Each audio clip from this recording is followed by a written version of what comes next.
Cam4.fr, le plus grand site de webcam live réservé aux adultes. 14h-16h, Brigitte Lahaie, Sud Radio. Bonjour à tous, nous sommes ensemble durant ces 2 heures sur Sud Radio et nous évoquons souvent ensemble nos blessures d'enfance parce qu'elles jouent un rôle important dans notre manière d'aimer, mais aussi dans notre sexualité et dans notre construction personnelle. Je vous propose donc qu'on les aborde aujourd'hui en compagnie de Ariane Calvo. Alors peut-être que vous ne savez pas exactement quelles sont vos blessures d'enfance, donc vous venez nous raconter vos difficultés à aimer, vos difficultés relationnelles. Et ensemble, on vous aidera à les identifier parce que comme ça, on pourra vous aider aussi à les dépasser. Alors, on considère qu'elles sont au nombre de 5. Je vais vous les citer, les 5 principales. La blessure d'abandon, de rejet, d'humiliation, de trahison et d'injustice. Alors, peut-être que vous vous reconnaissez déjà dans l'une d'elles. Alors, chaque blessure, évidemment, elle a tendance à provoquer des comportements qui ne sont pas réellement adaptés à la vie de tous les jours. Alors, autant apprendre à en guérir, ou tout au moins à les reconnaître pour ne plus être le jouet de ces blessures et de réagir à chaque fois que cette blessure est réactivée. Et bien voilà, donc vous venez parler de vos blessures d'enfant et pour ça, bien sûr, vous nous appelez au 0826 300 300. Bonjour Ariane Calvo. Bonjour Brigitte. Alors vous êtes psychologue, vous êtes auteur de différents ouvrages. Le dernier, c'est L'autonomie émotionnelle aux éditions Robert Laffont, dans lequel, évidemment, vous abordez ces blessures d'enfant. Moi, j'aime bien cette notion parce que je trouve que c'est assez concret, ça parle bien aux auditeurs. Oui, on voit tout de suite ce dont il s'agit et je vous entendais dire, vous avez probablement vous reconnaître déjà dans l'une d'entre elles. Effectivement, on sait en fait quel est le fond émotionnel principal qui se réactive à chaque fois qu'on n'est pas bien.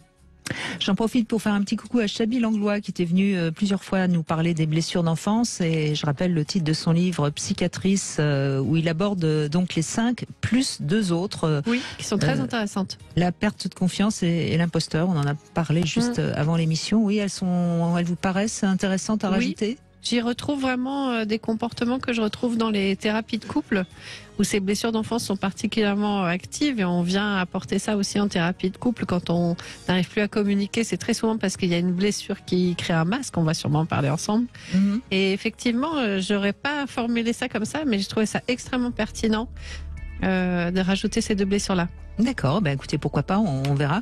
Vous parlez du couple, c'est surtout dans le domaine affectif, quelles sont les plus handicapantes, ces blessures d'enfance ? Mais oui, parce que c'est des blessures qui apparaissent dans un contexte affectif et qui se réactivent en contexte affectif. Le contexte affectif le plus important pour nous à l'âge adulte, c'est très souvent le couple. Et donc c'est là que ça va agir le plus.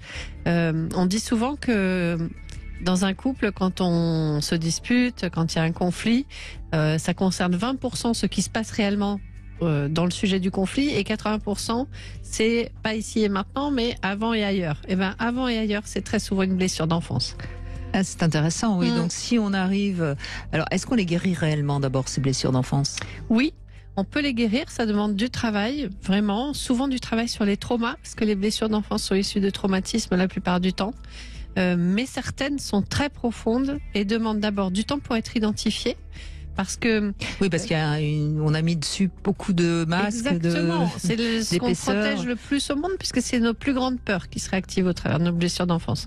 Donc on met des masques, on met des mécanismes de défense très très très serrés et puis plus la blessure est profonde et plus elle est déguisée dans plein d'autres choses et elle est difficile d'accès. Alors prenons un exemple que tout le monde comprenne bien. Par exemple, quelqu'un qui décide que de toute façon il est très indépendant, qu'il a besoin de personne, qu'il n'a pas besoin donc de s'engager. Derrière, c'est quoi ? C'est forcément une blessure d'enfance ? Oui, ça ressemble à de la blessure d'abandon. Je n'ai besoin de personne, mais alors bien déguisée. Je n'ai besoin de personne. Harley Davidson ou dans la vie. Bien déguisée, oui, puisque... Oui, bien déguisée. Le profil classique de la blessure d'abandon, c'est la petite chose fragile. C'est la plus commune. Oui, exactement. C'est la personne qui a besoin d'aide pour tout, qui a besoin d'être assistée pour tout. Il y a une dépendance affective extrêmement grande. Et puis, il y a aussi le beau déguisement de la dépendance affective qui est « je n'ai besoin de personne », ce qui est toujours faux, parce que on sait qu'on a besoin des autres, on est des êtres de lien, on n'est tellement pas fait pour être seul. Et bon, voilà, c'est comme un mécanisme de défense, en fait, ça sert à se protéger.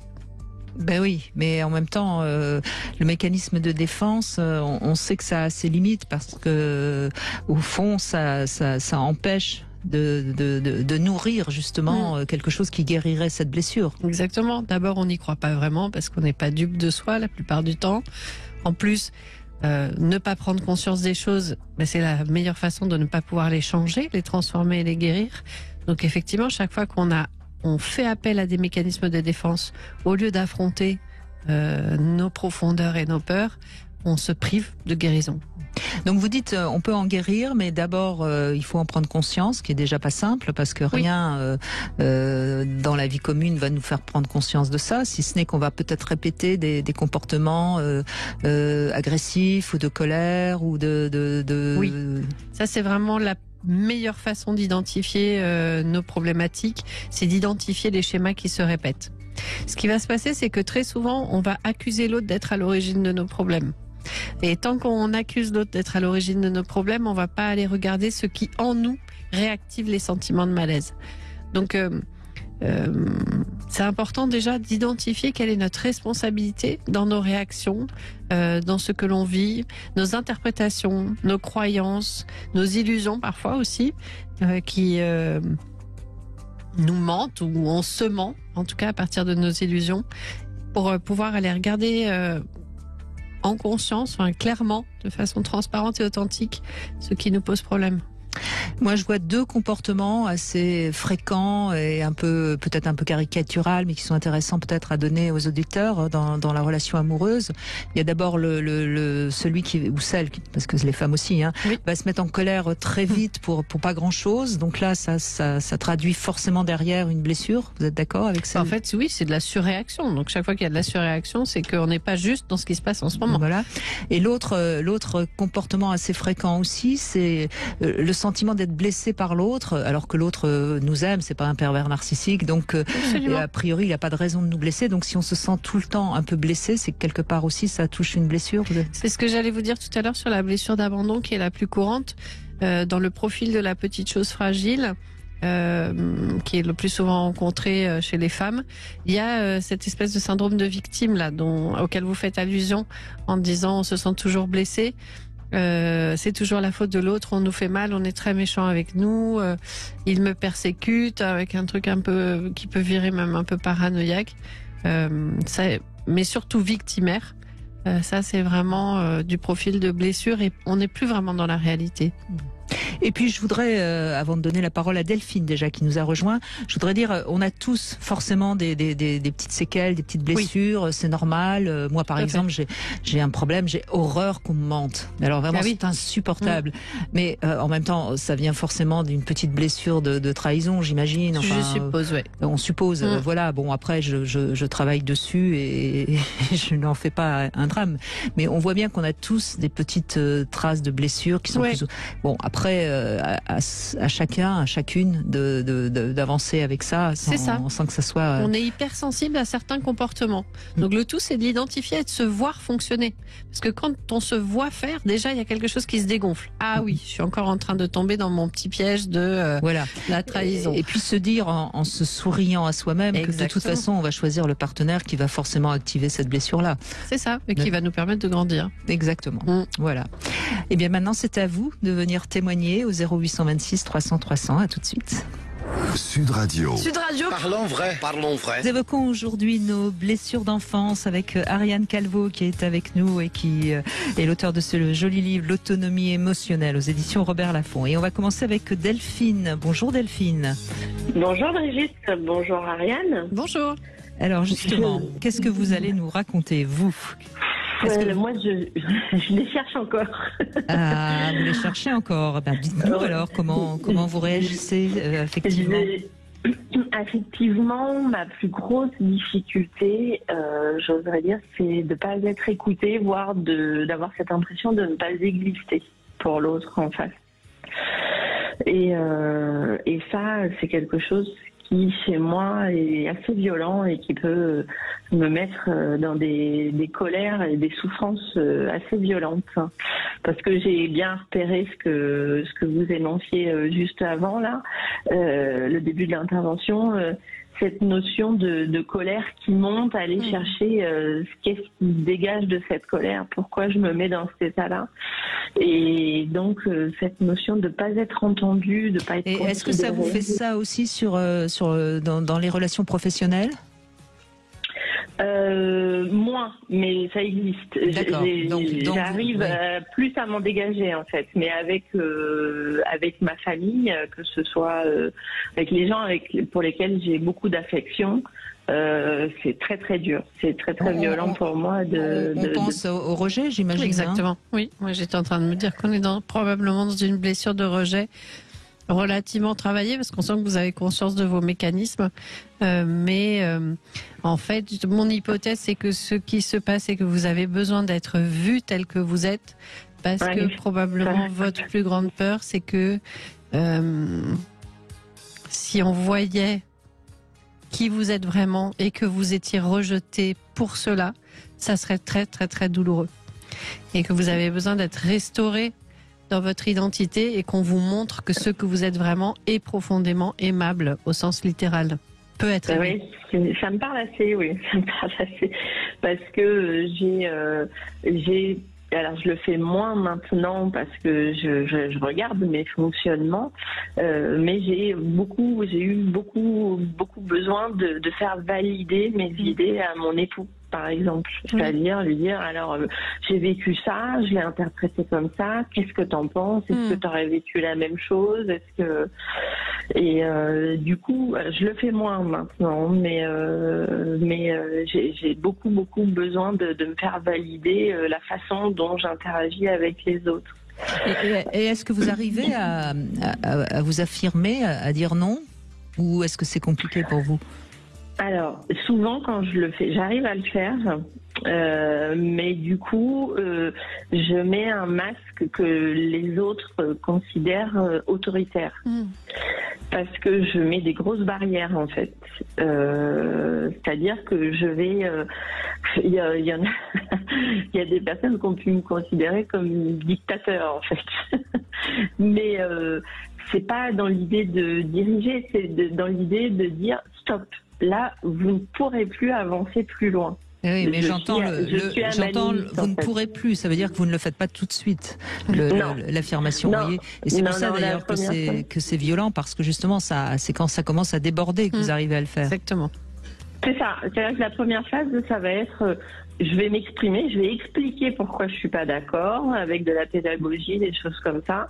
Et si je ne suis pas entendue, et qu'on revient à l'assaut une fois, deux fois, à la troisième fois, c'est niet, je coupe, net, et je deviens autoritaire. Delphine, si on vous entend pas à la première fois, c'est que vous le dites pas clairement. Ou alors vous avez choisi quelqu'un qui exprès appuie là où ça fait mal. Ou se sont autorisés à négocier, mais c'est vrai que les relations, c'est toujours une espèce d'émetteur à deux têtes. Donc, vous essayez d'émettre un message et l'autre essaye de tester pour voir jusqu'où est-ce qu'il peut prendre le pouvoir sur votre message. Alors, quelles sont les solutions pour Delphine, alors? Vraiment, c'est apprendre à prendre sa place et se donner l'autorisation d'exister telle qu'elle est. Quand je pose une limite, si l'autre est pas content, c'est normal, il est juste dans son rôle de autre qui n'est pas content qu'on lui pose des limites. Mais c'est pas grave, ça ne raconte rien de moi. Même si l'autre en venait à se séparer de moi, ça ne raconte toujours rien de moi. Ça raconte que lui n'est pas capable ou n'a pas envie de se faire poser des limites comme ça, ou d'associer sa vie professionnelle ou sentimentale à quelqu'un qui est comme je suis. Ça ne raconte pas quelque chose sur ma valeur personnelle. Donc là, il y a un boulot à faire sur le sentiment de valeur personnelle. Oui, parce que ce qui est intéressant dans ce que vous dites, c'est qu'en effet, ce que va penser Delphine, c'est il me rejette, et ça et montre donc, bien, je suis nulle. Ça montre bien la blessure de rejet qui doit être forte chez vous, Delphine. Vous voyez ce que dit Ariane? Oui, je comprends d'autant mieux que j'ai découvert en travaillant sur moi qu'il y avait eu un message assez important enfant que je prenais au départ comme une chance, et j'ai réalisé l'impact négatif qu'il avait derrière. C'est que je suis arrivée, ma maman a réussi à avoir un enfant après, donc à m'avoir moi, après avoir eu une multitude, trois je crois, fausses couches. Ouais. Et donc je suis arrivée comme l'enfant entre guillemets roi. On m'a répété constamment, t'étais attendue, t'étais attendue, t'étais attendue. Mais on m'a aussi expliqué les autres qui étaient passés avant et pourquoi moi je suis restée. Et j'avais cette notion, et j'ai découvert que j'avais une notion d'imposteur chez moi qui était assez lourde, et d'autant plus que derrière moi j'ai un frère qui a une maladie psychiatrique, et toujours pareil, pourquoi lui il est malade et moi je suis passée au travers. Donc je suis au milieu de ça, et j'ai réalisé que ça avait eu du poids en fait dans mais oui, ma Delphine, façon mais d'interpréter quand on les a choses. été très attendu, on se sent pas autorisé à décevoir les attentes. Et c'est Aussi, ça oui. qui, c'est ça qui vous arrive quand ça vous fait mal de pas être vu tel que vous êtes. C'est que vous avez besoin, vous, de pas être attendu, d'être juste vous, et que ce soit serein et agréable pour tout le monde, quoi. Je suis complètement d'accord avec vous. Ouais, je suis complètement d'accord avec C'est vous. difficile, J'aimerais les bien qu'on attentes. qu'on m'accepte effectivement Mais tel oui. que je suis, et pas tel qu'on Mais- voudrait que je sois. Quand même, quand on vous écoute, Delphine, on voit que vous êtes lucide sur Tout à vous-même, fait. et donc ça doit être assez gérable aujourd'hui, même si ça a peut-être été difficile quand vous étiez ado, mais aujourd'hui c'est gérable. Maintenant, oui, mieux, parce que j'ai aussi fait quelques années d'analyse liées à une autre chose, mais ça m'a permis de découvrir qui j'étais aussi. Il a fallu que je sorte du filet d'un papa pervers narcissique, donc ça m'a aussi permis de découvrir qui j'étais personnellement. Et maintenant, oui, j'arrive à mieux gérer mes émotions, à les mettre de côté quand je les sens arriver, à laisser descendre la colère et à me poser plus Tranquillement. oui. voilà, plus tranquillement. Ouais.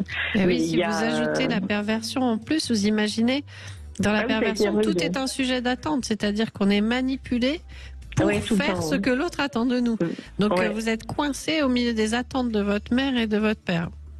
C'était tout à fait ça. Et j'ai réussi avec une petite notion de culpabilité avec ma maman, j'ai réussi à décrocher. Ouais. Et puis mon père, je m'en suis carrément éloignée, puis bien sûr. j'ai abdiqué, quoi. Oui. Donc, oui, effectivement, je voyais. Alors, j'étais plus partie sur une notion d'imposteur, moins que rejet, mais effectivement, en vous écoutant toutes les deux, ça paraît beaucoup plus clair pour moi dans ma façon de fonctionner au quotidien. Et puis, maintenant, je le vois. Enfin, j'arrive. J'ai mis des mécanismes en place pour me protéger moi, en fait, surtout pour éviter de souffrir moi.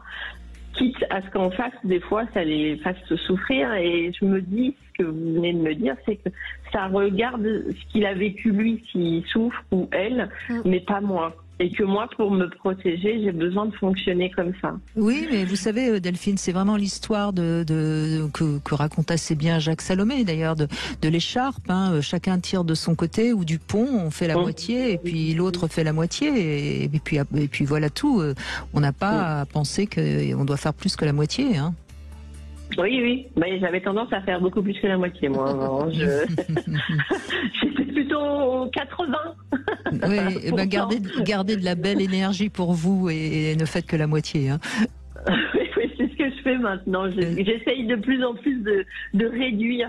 J'en suis pas encore à 50-50, mais je m'en approche. Bon, eh ben, c'est une bonne nouvelle. Merci en tout cas, Delphine, de ce témoignage. Et on voit bien comment on peut avancer déjà par soi-même, puis on a entendu aussi que vous avez été en thérapie. Il y a du travail, mais quelle liberté vous vous êtes autorisé grâce à ce travail, je crois que c'est le message qu'on peut passer à ceux qui nous écoutent, il me semble, hein, Delphine. Ah oui, complètement. Je découvre une autre personne, en fait. Hein. Et c'est ça qui est extraordinaire dans ce travail-là, c'est d'apprendre à se connaître. Quand j'ai commencé ma thérapie, je disais souvent, mais pourquoi on n'est pas avec notre mode d'emploi? Qu'est-ce que ce serait plus facile? Ça serait trop simple. Ouais. Mais non, en fait, c'est nous qui l'écrivons. En Oui. fait, j'ai compris que c'est nous qui devions l'écrire. Et c'est dommage qu'on ne se mette pas à ce travail-là un petit peu plus tôt. Souvent, il faille attendre une blessure ou une souffrance telle qu'on soit obligé de tendre la main, en fait, de dire « aidez-moi, j'y arrive plus ». Et pourtant, c'était pas gagné avec moi parce que j'étais un petit peu... pour moi, c'était faible, en fait, d'aller chercher de l'aide comme ça. Et, Pour beaucoup, mais on est là pour vous aider et c'est une force que Et d'accepter un de l'aide. courage. Ouais. Merci Delphine. On fait une petite pause, on retrouve notre Sexy News, Julia Palombe qui va nous rejoindre. 14h07, Brigitte Lahaie, Sud Radio. C'est l'instant Sexy News. Eh bien, Ariane Calvo, nous allons accueillir Julia Palombe qui va nous parler de ses tétons. Oui, Qui sont cachés quand qui même sont aujourd'hui. cachés. Pas toujours, mais aujourd'hui ils sont bien cachés. Oui, je les ai mis sous une petite fourrure. Ils ont froid sans doute. C'est ça, il fait trop froid. Mais pourtant, le front de la libération du téton est en train de gagner du terrain. Enfin, en tout cas, peut-être.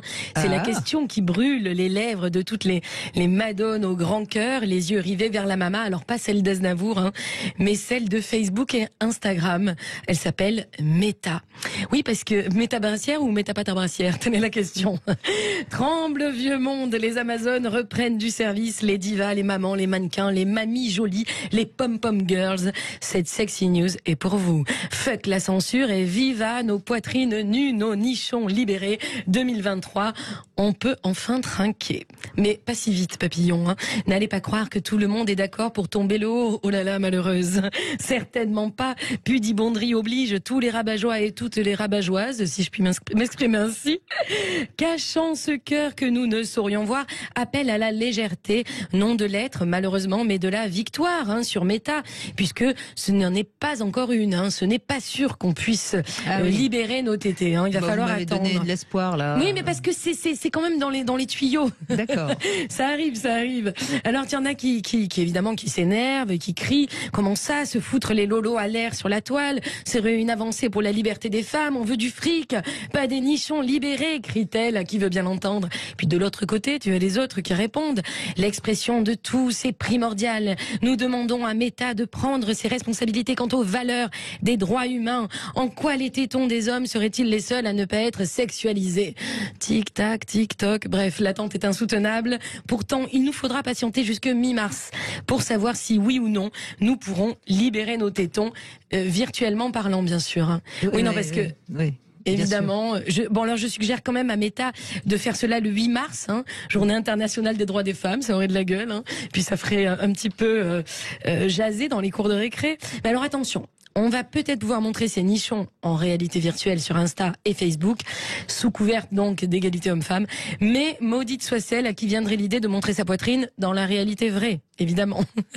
Ou pire, de vendre sa poitrine dans la réalité vraie. Non, là, faut pas déconner. La prostitution reste interdite dans le monde réel. Il faut suivre, les cocos. Vous la sentez, la vaseline? Non, la prostitution n'est pas interdite. Dans la vie réelle? Non, c'est les clients qui sont pénalisés. Ah, alors oui. Mais autant pour moi. J'ai pris un raccourci. C'est l'intelligence de la loi. J'ai pris un raccourci. on peut la remarquer, cette intelligence de la loi. C'est-à-dire, vous avez le droit de vous prostituer, mais les clients n'ont pas le droit de venir. Chercher l'erreur. Elle est bonne, celle-là. Oui, bref. Enfin, en tout cas, dans les métaverses, donc... avec leur tété à l'air, leur économie parallèle, leur plaisir illimité qui nous font miroiter. Bon, inutile de vous faire un dessin, Meta est en train de nous sodomiser à sec, les chéris. Elle flatte nos poitrines pour mieux nous bouffer tout cru, je le sens venir. Tu m'auras pas, Meta, je vois clair dans ton petit jeu, je n'ai pas besoin de montrer mes seins sur Instagram. On ne peut pas montrer nos fesses non plus. Alors oui, moi le cul je le montre régulièrement d'ailleurs. Vous voulez dire que... les fesses sont pas interdites. Ah, ça, enfin, pas le devant, si je montrais... Non, bien sûr, mais les fesses, vos fesses nues peuvent... Les fesses nues passent tranquilles. Ah, c'est curieux, ça. D'hommes et de femmes. C'est les tétons. Pas les seins. Fixation sur les tétons. Ah, les tétons. Les tétons des femmes, c'est la fixette. Mais bon... Mais ça, c'est vrai. Qui va peut-être être relevé, mais c'est vrai, c'est une fixette. Mais d'ailleurs, dans la vraie vie aussi, moi qui mets souvent... Là, c'est pas le cas, mais moi qui mets souvent zéro soutif, les gens me le font remarquer. Ah oui? Mais bien sûr. Vous avez... On me le pas dit de souvent. soutif, ça c'est une chose, mais vous avez souvent quand même des hauts très transparents, Julia Palombe. Excusez-moi. Non, mais c'est vrai. C'est vrai, tant qu'à faire, oui, c'est vrai. Ça peut déranger un petit peu, mais enfin moi je trouve ça très très sympathique. Mais non, mais que les gens le remarquent, mais qu'ils lui fassent remarquer. Elle n'a rien demandé. Ah oui, non, ça arrive très souvent. Ça arrive très souvent. Mais c'est Alors, qui? on va voir si C'est ça des avance. femmes qui vous font remarquer ça? Des femmes, des hommes. Ah oui. Oui, bien sûr. D'accord. Non, c'est vrai. Plus que les mini-jupes, par exemple. Quoique, on commence à me faire aussi des réflexions sur les mini-jupes. Mais où va la France, mesdames et messieurs? Bref, en parlant de femmes puissantes, pendant ce temps-là, dans la réalité vraie, au Qatar, là où l'on tue les homosexuels, Beyoncé, ornée de paillettes, des cheveux au téton, elle a vendu 1 heure de show pour 24 millions. Pas mal, hein. L'argent n'a pas d'odeur, diront certains. Moi, je dis, elle devrait les redistribuer, les millions, façon Robin des Bois, enfin Robin des Bois. Non, je n'ai pas dit Rabine des Bois, ne me faites pas dire ce que j'ai pas dit. Bref, si certains en doutent encore, force est de constater que le féminisme est devenu quand même un business. Et certaines se font manifestement les ovaires en or. Aussi, l'on comprend mieux peut-être la naissance récente du féminisme. Avez-vous entendu parler de ça, Brigitte? Non. Féminisme, contraction évidemment de femelle et féminisme. Cette revalorisation de la réalité biologique de la femme. Il ne suffit pas de porter des talons et des mélos roses pour être une femme, clament Dora Muto et Marguerite Stern, les créatrices de ce mouvement. Alors Elles c'est auraient- quoi? Ça part de quoi ce mouvement? Eh bien, ça parle de la réalité biologique, c'est-à-dire Qu'une femme n'est pas un homme, c'est ça? qu'une femme n'est pas un homme. Exactement. Il y a eu des débats pardon. autour Sur de la question de la transidentité. voilà. Exactement. C'est-à-dire? Que quelqu'un qui serait né homme ou biologiquement un homme au début n'est pas non plus une femme. Bien sûr, Une fois la transidentité faite. bien sûr. Voilà, il y a eu Oui, un oui. gros débat là-dessus. Hein, Oui, mais quand enfin, même à la télé. ça même me si- paraît évident. C'est-à-dire que Ah oui, mais Brigitte. on peut fabriquer un vagin, mais Alors il n'aura là- toujours pas d'utérus. Enfin, oui. Certes, mais c'était Dora Muto qui était en direct et je l'ai vu cette émission. Elle a eu quand même énormément de détracteurs. Hein. Oui. Sa parole a eu beaucoup de mal à passer. Et donc c'est à la suite de ça qu'elles ont créé ce mouvement. D'accord. Et donc vous pouvez aller voir d'ailleurs Pour bien expliquer que de toute façon, biologiquement, on est une femme ou un homme. Exactement. Et après, on peut, sur le plan identitaire, faire croire qu'on est une femme si on est un homme ou l'inverse. Exactement. Mais on restera de toute façon biologiquement. C'est ça. Enfin, c'est juste scientifiquement vrai, quoi. Oui, Enfin, c'est ça. Mais bon, dans un monde où tout part. En couille. Oh, j'allais le dire, je cherchais une petite glissade, mais j'ai pas eu le temps de la trouver. Tout part en couille, mes chéris. Alors bon, donc elles sont là, elles auraient dit ça. Moi je dis elles auraient pu ajouter aussi, il ne suffit pas de déballer ses tétons sur la toile pour être une femme, hein, puisque c'est le sujet du jour. Et si au fond la question était, c'est quoi être une femme? Comment les femmes pourraient-elles se libérer de leur chaîne, accueillir pleinement leur puissance sexuelle femelle, puisqu'on en parlait, qui n'est autre que l'équivalent de la virilité, puissance sexuelle mâle. Alors chasser leur honte et embrasser la jubilation d'être femme, voilà un projet qui me semble digne de notre nature. Allez les meufs, soyons femelles, soyons chattes, tigresses, lionnes, soyons femmes avec ou sans soutif, femmes et fières de l'être. Oui, mais ça, c'est très intéressant ce que vous dites, Julia Pallon, parce que le vrai problème de beaucoup de féministes, c'est qu'elles veulent plus avoir de règles, elles ne veulent plus avoir mal au ventre, voilà. Enfin bref, elles ne veulent plus tout ce qui fait qu'on est femme. Et bon, bah c'est vrai que c'est pas tellement rigolo les règles, mais bon, après tout, pourquoi pas. Enfin, c'est pas très rigolo non plus quand on a 18 ans, qu'on a mal aux couilles tellement on est bourré de testostérone et qu'on pense qu'à baiser. Enfin, je veux dire, chacun ses emmerdes. Non, mais c'est vrai. Qu'est-ce que vous avez envie de dire, Ariane Calvo? Je pense que la libération de la femme ou des femmes, ça passe par beaucoup de choses et pas seulement effectivement le droit à une image décomplexée, mais qu'effectivement ça passe déjà par comprendre qui on est et s'accepter. prendre sa place, oui, en tant que soi-même. Oui, effectivement, s'accepter plutôt que de nier nos réalités, notamment biologiques. Je crois que ce serait vraiment un chemin. Et effectivement, célébrer cette puissance sexuelle. Bon, Et évidemment, pas là, attendre qu'on nous y autorise. J'en parle beaucoup sur scène. C'est aussi le sujet de mes spectacles. Mais c'est ça. Je crois que cette puissance sexuelle. Oui, enfin, si on a envie d'être nonne, on a le droit aussi en tant que femme. On a complètement le droit, mais je crois qu'être nonne, moi je me rappelle d'avoir vu Mère Teresa, elle m'avait scié, j'avais vu une émission où elle marchait pieds nus dans le sable et où elle racontait la jouissance. Je l'ai rencontrée, Mère Teresa. Moi je trouve qu'elle avait une puissance. Elle était femme, bien sûr. Elle était très femme. Puissante, elle racontait cette jouissance du pied nu dans le sable et je m'étais dit, ok. Donc être nonne, Elle ça empêche embrasse pas une complètement sensualité. sa féminité, la femelle qui est en elle. Simplement, ça se ne dirige pas vers le boucaquet tout de suite, quoi. Bon, en tout cas, en tant que femelle, vous êtes sur scène samedi, et ça va dégager. Oui, hein, j'aurai mes petites oreilles de lapin. Samedi 28 janvier au théâtre Montmartre Galabru, c'est votre nouveau spectacle. Oui, c'est la première samedi, il reste très peu de place, donc si vous voulez vous joindre à nous, il faut vraiment se dépêcher. Donc ça s'appelle Fantasy, et donc ça va être très chaud, hein, évidemment, avec vous. Les fantasmes, les femelles et les mâles vont sortir de leur cage.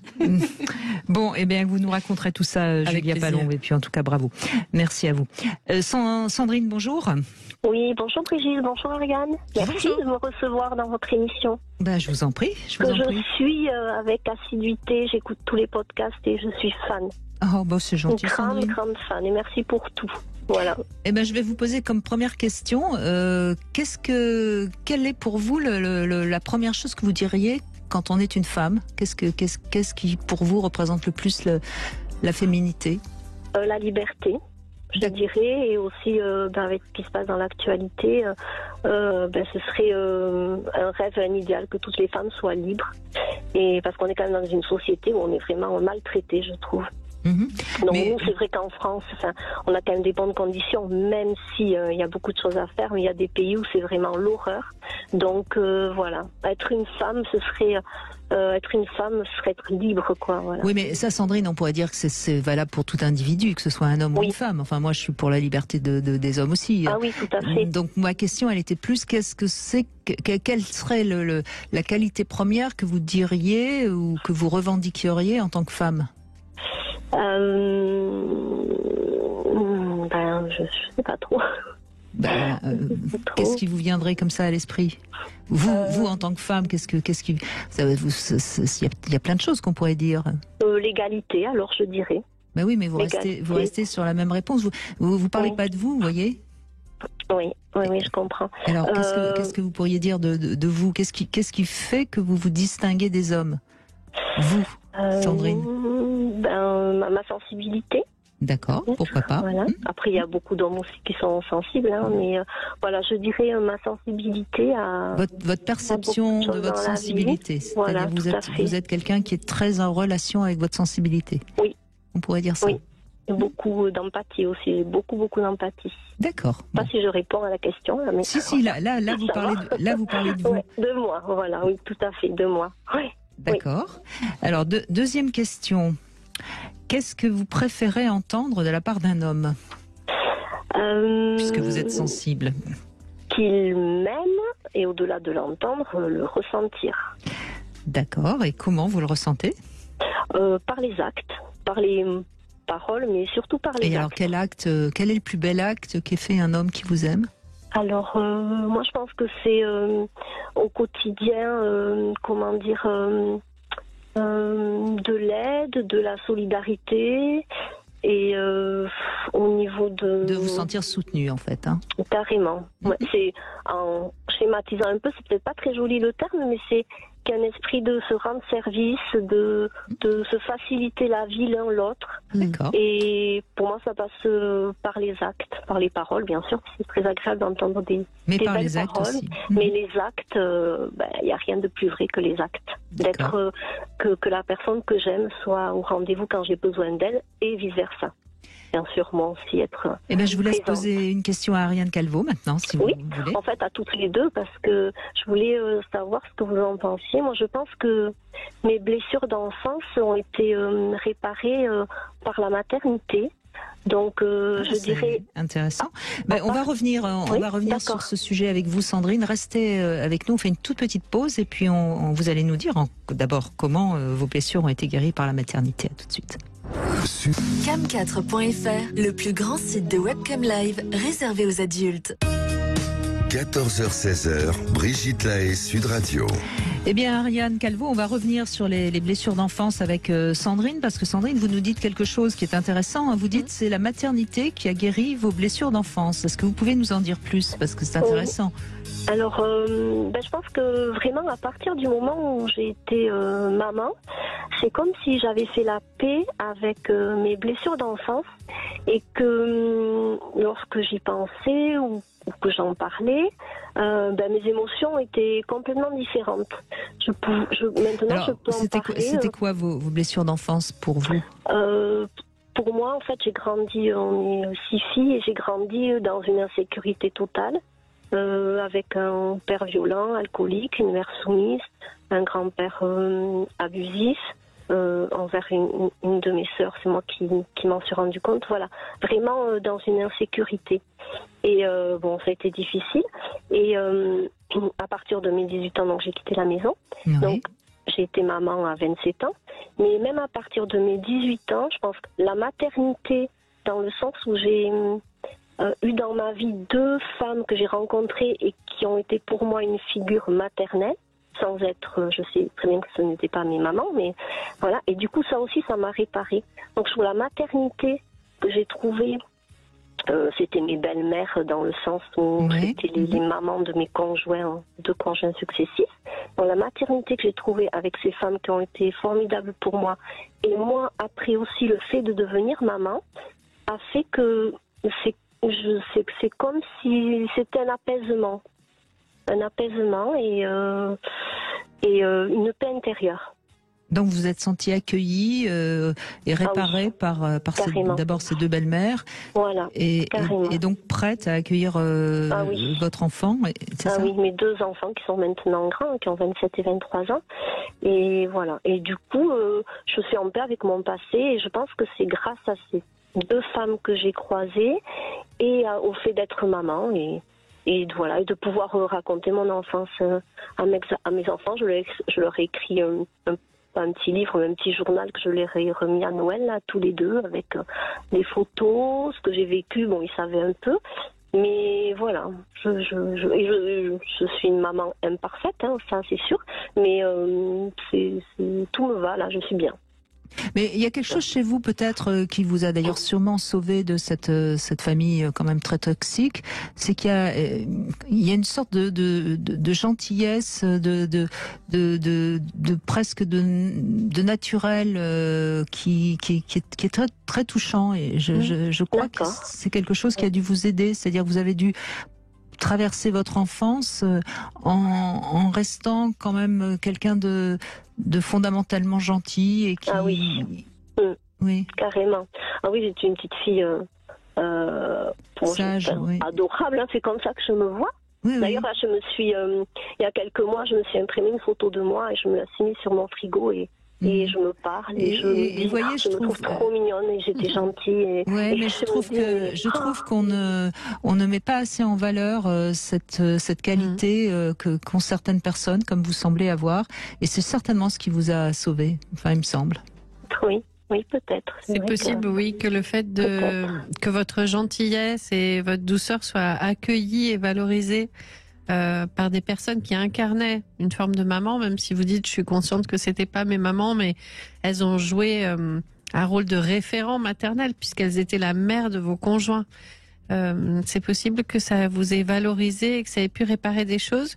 Je suis intriguée parce que ça ait réparé des choses en vous, c'est-à-dire que vous, dans votre identité, dans la façon dont vous vous percevez, je le comprends, mais que ça vous ait conduit à pardonner ce qui vous a été imposé, ça m'est un peu plus questionnant.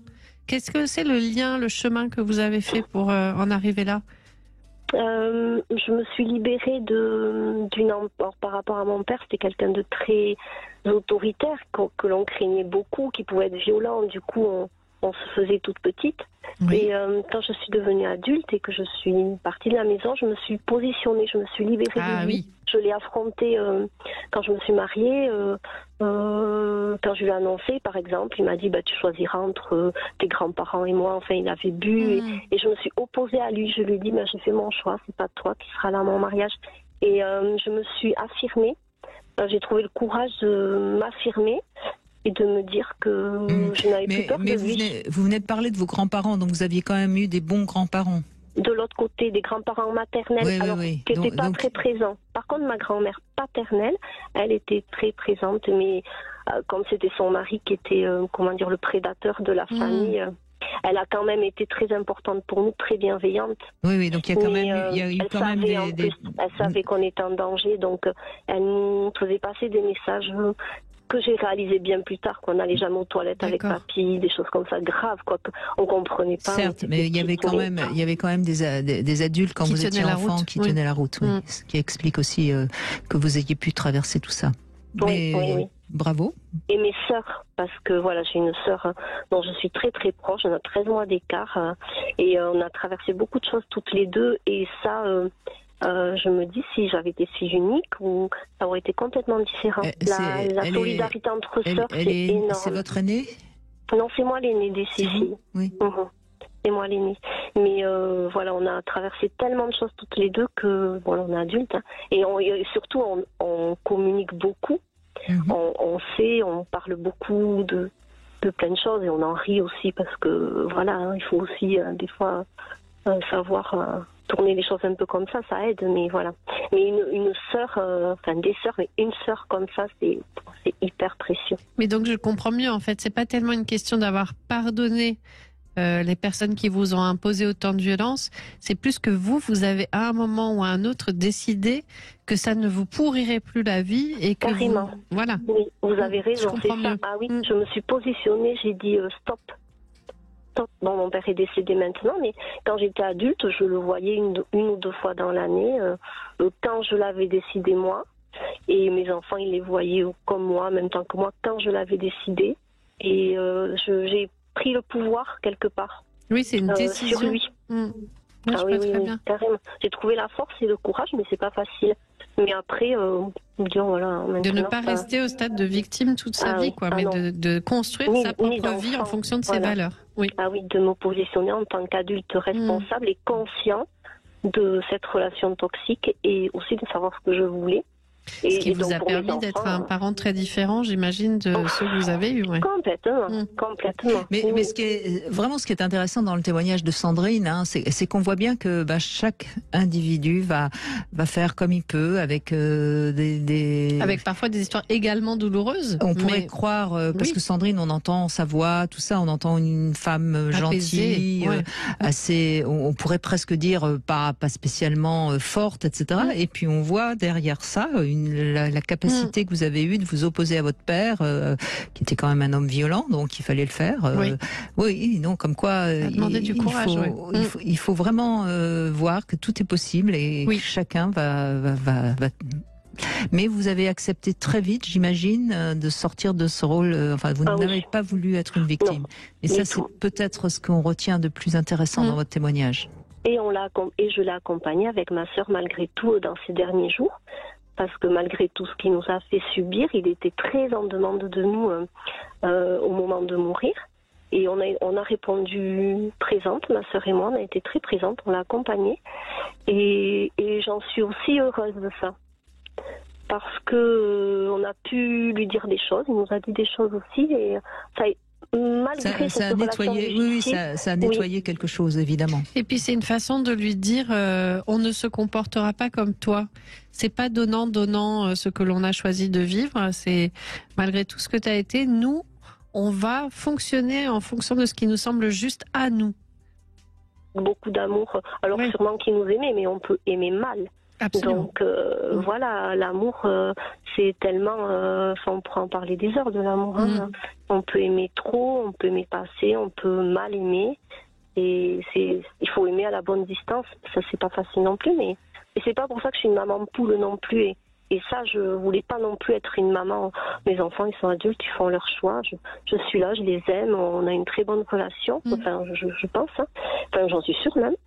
Et voilà, quoi. C'est un amour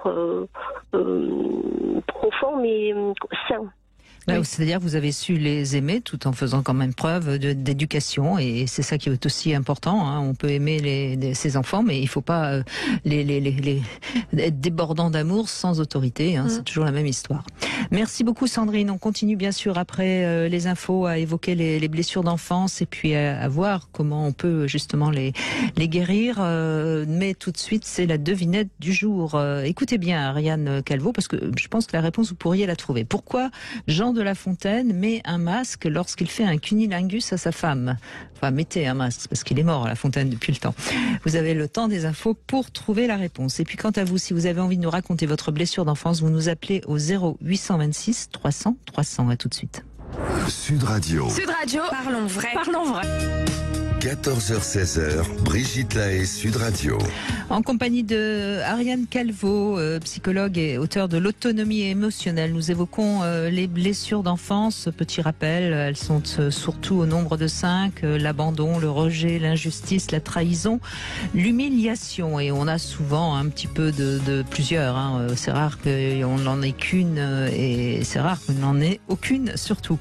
Avant de donner la parole à Nicole qui nous a rejoint, petite devinette. Pourquoi Jean de La Fontaine met un masque lorsqu'il fait un cunilingus à sa femme? Pas d'idée. J'ai cherché. Elle s'appelle Madame La Fontaine, donc elle est femme Fontaine. Alors il est bien obligé de mettre un masque s'il veut pas être noyé, n'est-ce pas? Voilà. J'aurais pu dire une bouée même. Hein. Bonjour Nicole.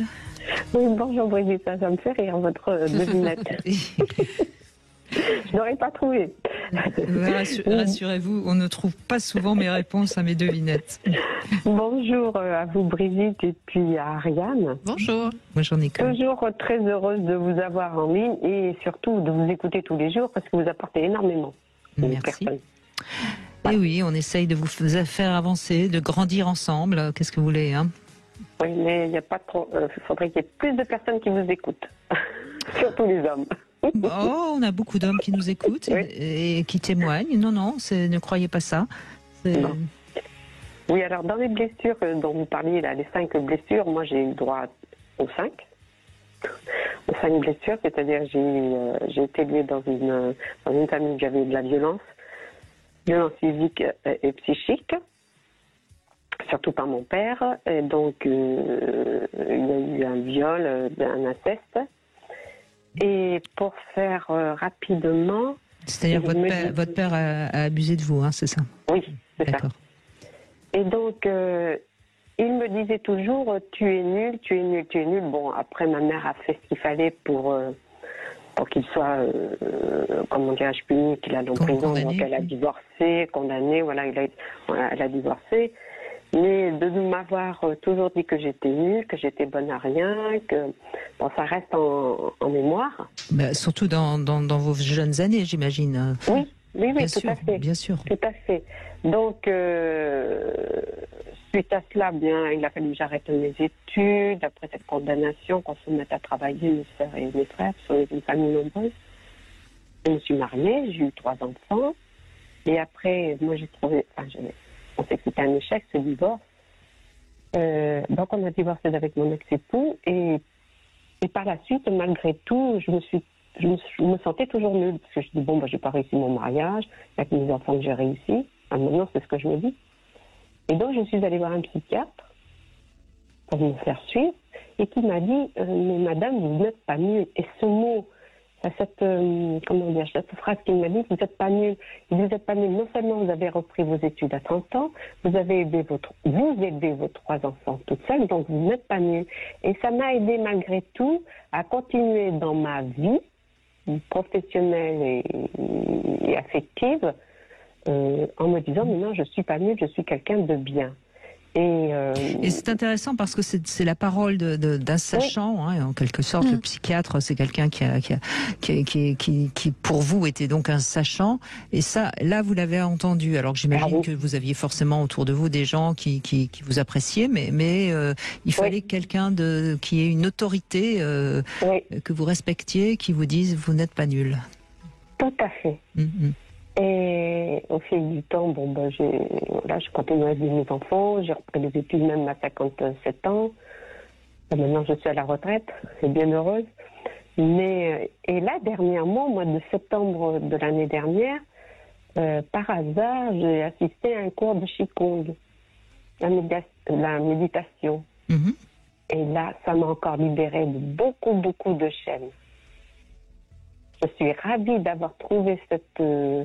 ça vous apporte une paix intérieure, hein, tout à fait, tout à fait. Et ça me change. Je dis à chaque séance, c'est une fois par semaine, mais je dis à la formatrice, ça me change, Je suis en train de changer, malgré que j'ai 64 ans, je deviens vraiment moi-même. On peut avancer toute sa vie. Et ce qui est intéressant, oui, c'est que ça doit nettoyer de l'intérieur de la toxicité qui reste. Tout à fait.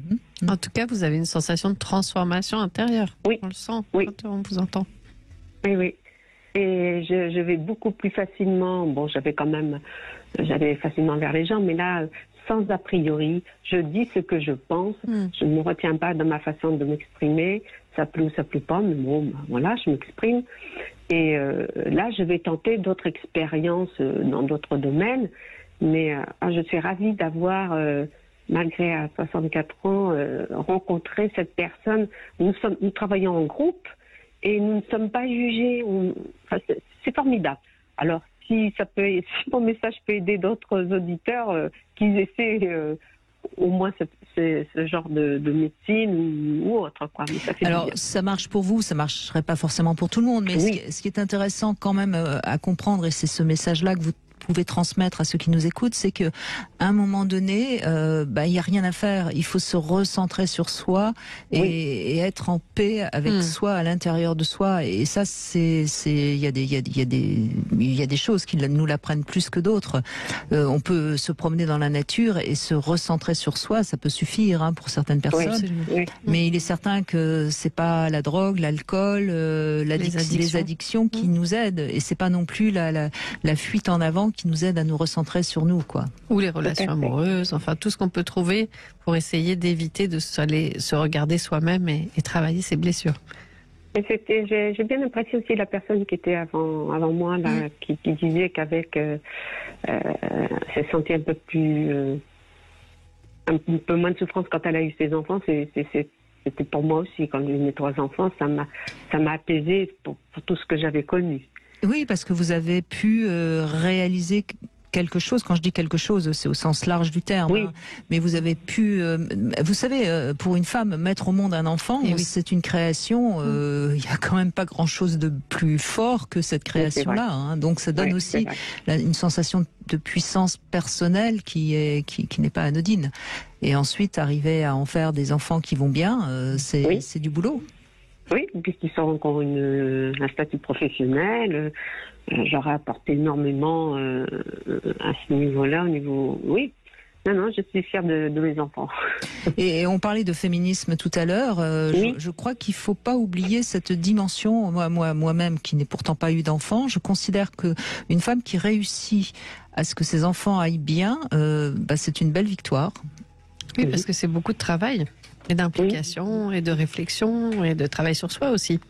Oui, et puis surtout qu'après, je les ai élevés toute seule parce que le papa de mes enfants l'a abandonné, quoi. Mais je suis fière d'eux, comme ils sont fiers de leur maman, et je suis fière d'être une femme, et comment dirais-je, je suis femme, voilà. J'aime bien entendre ça, je suis fière d'être une femme, c'est bien. Ah oui, je suis fière d'être une femme, je suis très féminine, voilà, j'aime les hommes, mais voilà, c'est... peut-être quand même, il faudrait que je me... Comment vous dire par rapport à... que je sois un peu plus convaincante quand je ne veux pas quelque chose, que j'arrive pas à formuler, que je sois... Vous avez du mal à dire non? Oui. Un petit peu encore. Un petit peu encore. Faut que je travaille là-dessus. Que ce soit qu'ils comprennent que c'est non, que c'est pas oui ou. Et ça faut que je travaille. Je reconnais. J'ai encore ça à apprendre. Pour l'instant, dites peut-être plutôt j'ai pas envie plutôt que dire non. Ce sera plus facile. Oui. Oui. Ça sera une petite nuance et puis petit à petit vous arriverez à dire non. Parce que le dire non, ça peut être assez violent, surtout quand on a du mal à le dire. Oui, pour les femmes, c'est long d'apprendre à dire non sans se justifier, sans s'excuser de refuser quelque chose. Donc effectivement, passer par des petites étapes comme je préfère pas, je n'ai pas envie. C'est très gentil à toi de me proposer ça, mais vraiment j'ai pas envie. Vous voyez, c'est une phrase qui sera peut-être plus facile. Oui, c'est vrai. Voilà. C'est vrai. Merci en tout cas Nicole de ce témoignage. Bonne continuité à toutes les deux et puis voilà, je vous écoute tous les jours parce que vous apportez beaucoup aux gens. Merci beaucoup. Merci Nicole. On continue justement dans un instant avec Olivier qui est avec nous et puis vous pouvez vous aussi nous appeler, raconter quelle est votre blessure, comment vous avez fait pour la guérir ou si vous ne savez pas quelle est votre blessure, eh bien venez nous dire comment vous réagissez et on pourra peut-être vous aider à la reconnaître cette blessure. 14h-16h, Brigitte Lahaie, Sud Radio. Nos blessures d'enfance, nous en parlons avec Ariane Calvo qui est avec nous et c'est Olivier qui prend la parole maintenant. Bonjour Olivier. Oui, bonjour Brigitte, content de vous avoir pour une deuxième fois. Merci. Bonjour Ariane et puis merci à Zacharias pour la façon dont il nous prend en charge. Il est formidable, je suis bien d'accord. Merci à lui. On forme une bonne équipe. Oui. Allez-y voilà. Olivier. Tout à fait. Je voulais juste dire que je suis désolé, j'ai pas pu me libérer pour écouter toute l'émission avant pour des raisons de travail et donc voilà, je le regrette. C'est pas grave. Dites-nous vous, qu'est-ce que vous diriez vous connaissez votre blessure, ce serait laquelle? J'ai pas trop entendu, mais moi j'ai lu des trucs aussi, pas mal de livres de développement personnel et de psy, et moi je dirais que alors je sais pas lesquels vous avez cités, mais moi je dirais que c'était humiliation, injustice et éventuellement abandon que j'ai vécu. Alors je sais pas ce que je dois dire, le niveau de synthèse que je dois faire, j'ai pas préparé, mais bon, si vous voulez, je vous résume un peu ma situation. Oui, allez-y, oui. J'ai un père qui s'est bien occupé de moi, qui m'a toujours abaissé. Enfin bon, depuis tout petit, je me mettais au foot, Platini c'est le meilleur, tu feras jamais comme lui dès ma première journée. Il était alcoolique. Quand j'étais au téléphone, que quelqu'un m'appelait, il venait tout de suite me dire oui, 2-3 mots, pas plus. Hein. Pour socialement avoir des amis, c'était pas évident et j'étais tout le temps crispé. Quand on était à table, un autre exemple, ce sera le dernier, on était assis, mon père avec moi à droite, ma mère à gauche et ma soeur au fond, et je pouvais rien dire. J'allais là-bas, j'allais manger l'estomac crispé, j'en vomissais des fois, et par exemple si je me parlais à parler de dire un mot, n'importe lequel, je sais pas, à l'époque, ouais, tiens Chirac il a fait ça, quoi, t'y connais quoi en politique, oui, rien, et on sent qu'aujourd'hui encore, rien que d'en parler, c'est il y a de l'émotion, oui. Voilà, donc pour donner un exemple, après les études, j'ai voulu faire médecine, et il m'a dit, je cite, ouvrez les guillemets, faut pas péter qu'on a eu plus haut qu'on a le cul, mon pauvre, et ça a toujours été ça. Et puis j'avais une mère qui était working girl, c'est bizarre parce qu'elle est montée très haut. Voilà, elle a commencé comme comptable et elle a fini directeur financier du holding parce que la boîte a grossi. Et voilà quoi. Donc moi j'ai vécu là-dessus et ça m'a posé des problèmes de. Et votre mère donc était très absente, hein, c'est ça? Elle était très absente. Oui. C'est vrai que moi dès le CE2, je rentrais tout seul chez moi. Un exemple, ça marque quand on est petit. Je marchais au milieu du chemin parce que ma maison était au fond d'un grand chemin et je marchais au milieu l'hiver au cas où je me ferais agresser. Je rentrais tout seul dans la maison. Et puis j'ai toujours été crispé. J'ai pas pu me faire beaucoup d'amis. Enfin bon, c'était parce que je pouvais pas les inviter. Enfin, puis je sais pas, j'avais peur de tout un peu. Donc j'ai eu du mal à me faire des amis. On sent pas mal d'insécurité, effectivement, qui est très très liée à la blessure d'humiliation. Moi, je pencherais pour une blessure de rejet. En fait, traditionnellement, on dit qu'on a plutôt une grande blessure qui est très souvent soit abandon, soit rejet. J'expliquerai plus tard les différences si c'est intéressant. Et ensuite, très souvent, humiliation va avec la blessure de rejet. Et chez vous, alors, il y a très clairement une blessure d'humiliation. Et je pense que ça s'est fixé sur la solidité de votre identité, c'est-à-dire qu'on sent que vous n'avez pas pu vous construire avec la confiance que vous aviez assez de ressources et assez de valeur pour affronter la vie et devenir quelqu'un de bien et d'important. Oui, tout à fait. Comment est-ce que vous avez surmonté ça, cette blessure d'humiliation? J'ai pas vraiment, enfin j'ai quand même fini cadre sup, alors ça fait bien de le dire, quoi, avec ce bagage. Mais en gros, moi, je voulais faire médecine et je le regrettais tout le temps. Après, quand j'ai pris plus ou moins mon autonomie, j'ai dû établir à peu près entre 23 et 30 ans. À 30 ans, j'ai fait une dépression très courte. Je suis resté enfermé 15 jours ou 3 semaines sans bouger chez moi. Et c'est ma mère et ma sœur qui venaient me voir. Et j'ai tout de suite repris le boulot, arrêté les antidépresseurs très rapidement. Après, je vous la fais court. Après, j'ai déménagé d'une région parisienne. Bon, après, j'ai repris des études, j'ai fait ingénieur informatique, etc. quand même. Alors que, bon, bref, je voulais faire médecine, mais à 30 ans, on va pas faire médecine.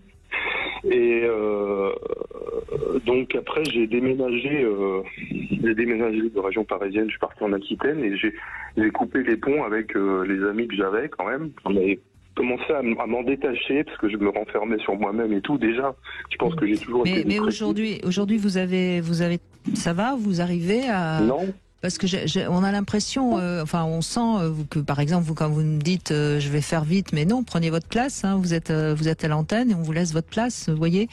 Et on sent qu'il y a encore cette difficulté à prendre votre place. Tout à fait. Olivier. Et c'est comme si dans votre vie vous cherchez à tenir, mais pas vraiment à exister pleinement.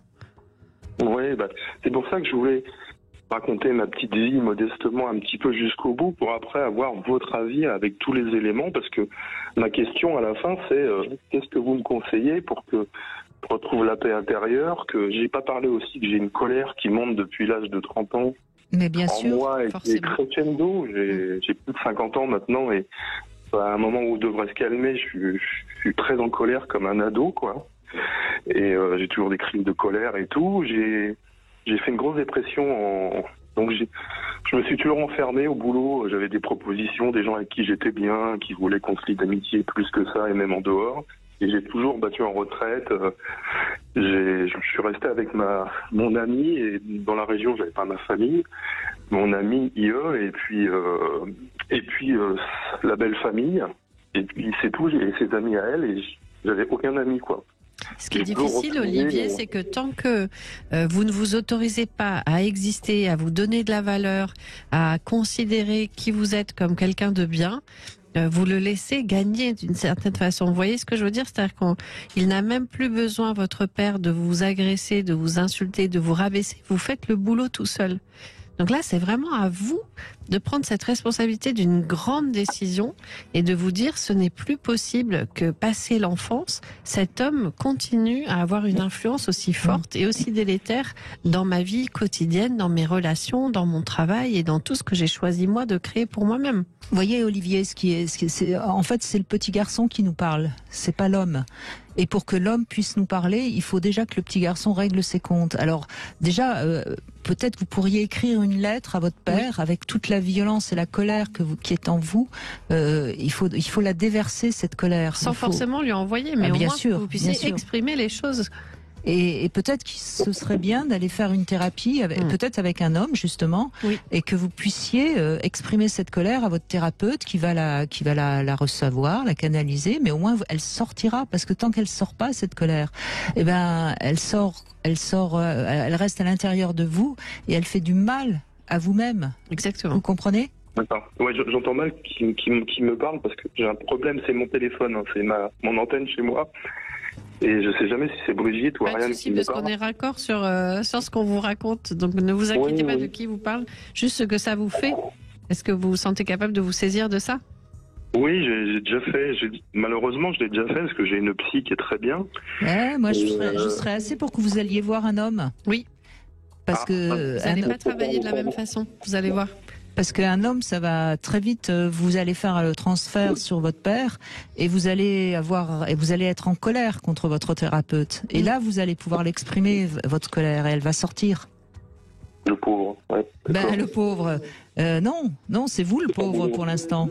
Pour l'instant, c'est vous qui subissez votre colère. Vous comprenez? J'ai été jusqu'à une grosse dépression en 2017 et j'ai fini en maison de repos, pour pas dire en clinique psychiatrique. Mais oui, parce que la dépression, c'est cette colère contre vous. Vous êtes en train de vous détruire de l'intérieur. Il faut que ça sorte, ce mal-être et cette violence qui doit s'adresser à votre père. Vous étiez un gentil petit garçon. À aucun moment vous n'avez su vous défendre face à votre père. Mais maintenant, vous êtes un homme, vous êtes adulte. Alors faites de la boxe, écrivez-lui une lettre, mais sortez cette colère. Vous avez le droit d'être violent sur le plan, évidemment, symbolique. Hein. Je vous dis pas d'aller casser la figure à vos voisins, vous comprenez? Non, mais je suis violent sur la parole. Hein. Donc, mais c'est vrai que là, j'étais avec mes RH. Ou aller jouer au théâtre, enfin, vous voyez, il faut que vous puissiez exprimer cette colère qui ne sort pas. Les arts martiaux, c'est une bonne idée parce que la colère, c'est vraiment une émotion qui s'inscrit dans le corps et qui a besoin de sortir et de s'extérioriser. Alors évidemment, il s'agit de blesser personne, hein, ni psychologiquement, ni verbalement, ni encore moins physiquement. Mais en tout cas, à un moment ou à un autre, il faut que ça s'exprime d'une façon ou d'une autre. Et très souvent, le verbal ne suffit pas. Donc les sports où on tape, on se défend, on combat quelqu'un d'autre, même symboliquement, ça vaut le coup d'aller s'y coller un peu là, d'aller chercher votre agressivité, cette part de nous qui se défend et qui prend sa place et se fait respecter. Alors Olivier, si vous voulez, vous écouterez en podcast et vous écouterez peut-être un peu mieux et à ce moment-là, vous saurez laquelle des deux vous a parlé, mais de toute façon, je crois qu'on on se recevait 5 sur 5. Tout à fait. Donc, ça vous fait, de toute façon, de bons conseils. Joli stéréo. Sincèrement, Olivier, faites sortir cette colère. Je vous assure. Ça va être difficile au début. Vous allez vous faire peur, mais ça va vous aider énormément. Allez, une petite pause. On se retrouve pour le Love Conseil. Je vous propose une gymnastique coquine. Réservé aux adultes. Brigitte Lahaie, Sud Radio, le Love Conseil. Alors, Ariane Calvo, je vais vous parler de gymnastique coquine, c'est-à-dire évidemment quelque chose qu'on peut peut-être faire un peu à deux. Vous le savez sans doute, le plancher pelvien, c'est la base de notre sexualité. C'est là où se trouve d'ailleurs le premier chakra, enfin bref. Et si on veut avoir une sexualité plus active, eh bien, on a intérêt à le rendre plus tonique. Et c'est vrai que très souvent, quand une femme ne sent pas beaucoup le pénis de son partenaire, c'est parce que son plancher pelvien est peut-être un peu mou. Hein. Alors quand je parle de plancher pelvien, je parle évidemment de tous les muscles périnéaux, etc., etc. Hein. Alors voilà ce qu'il faut faire durant l'acte sexuel. Donc c'est ça qui est sympa parce que c'est tout en faisant l'amour. Hein. Comme quand vous êtes l'un dans l'autre, Madame déjà va essayer de ne pas bouger et va essayer de serrer la verge de son partenaire. Et quant à lui, parce que chacun va faire son exercice évidemment, il doit essayer de redresser sa verge vers le fameux point G. Alors évidemment au début vous avez l'impression qu'il se passera pas grand chose et ce sera certainement vrai, mais vous allez vous aider de la respiration et donc vous inspirez, il se passe rien, et quand vous expirez, vous essayez de serrer le pénis et monsieur essaye comme de la remonter. rééducation périnéale, mais avec un truc beaucoup plus sympa que le machin tout froid exactement, des échographes. Exactement. Donc vous inspirez et puis en expirant, vous essayez de serrer comme si madame voudrait avaler la verge, tandis que monsieur va monter son pénis. Voilà. Et c'est dans la position de la petite cuillère, en général, que cet exercice marche le mieux. Mais bon, évidemment, madame peut l'essayer avec des boules de geisha ou un sextoy. Et monsieur peut l'essayer quand il est en train de se masturber en érection. S'il essaye de redresser la verge, il verra que ça fait fonctionner les fameux muscles pelviens. Voilà, donc... ah oui, ça muscle les deux. Les deux partenaires. Bah oui, l'exercice que je viens de proposer, c'est les deux qui vont se muscler. Donc c'est quand même intéressant. Hein. Voilà. Alors je dis bien qu'au début, vous avez l'impression qu'il se passera pas grand-chose. Mais si vous le faites régulièrement et si vous vous concentrez sur vos sensations, eh bien, vous obtiendrez des résultats. Voilà. Intéressant, n'est-ce pas, Fred? Bonjour. Bonjour, Fred. Bonjour. Vous m'entendez ? Oui, on vous entend, c'est bon. Alors, en tout cas, vous avez reçu un jouet, un masturbateur peau noir, Arkwave, que l'on trouve sur l'enseigne ruedesplaisirs.com. Alors, en apparence, comme ça, on dirait une sorte d'enceinte Bluetooth, hein. Et puis, il y a un trou, un tout petit trou d'ailleurs, hein, il me semble, dans lequel vous êtes censé rentrer votre pénis. Oui, alors c'est un petit trou qui est agrémenté de petits coussinets en caoutchouc, silicone effectivement, noir, plutôt dur. Et malheureusement, je n'ai pu le constater que ce passage était, pour moi en tout cas, trop étroit. Ça n'a pas l'air d'être très très large en effet. Et voilà, je vous assure que même en lubrifiant bien, c'était un inconfort qui frisait le mal, quoi. Ah Voilà. bah oui, il fallait pas, voilà. il faut pas vous la rétrécir. Non, mais ça doit être fabriqué en Chine, hein. Oui, peut-être que effectivement la physionomie, ils sont moins bien l'anatomie, montés. voilà, et peut-être, hein, vous savez. Mais je pour moi, plaisante, c'était trop étroit. je plaisante. Pourtant, c'est noir. Hein. Oui. Le silicone est noir, effectivement. Bon. Non, j'ai essayé, sincèrement, j'ai cru que j'allais m'adapter. Vous allez vous retrouver coincé, peut-être. Oui, non, mais en essayant de m'introduire, j'avais mal. Voilà, je dis ce qui est, j'avais mal et donc. Non, mais c'est vrai.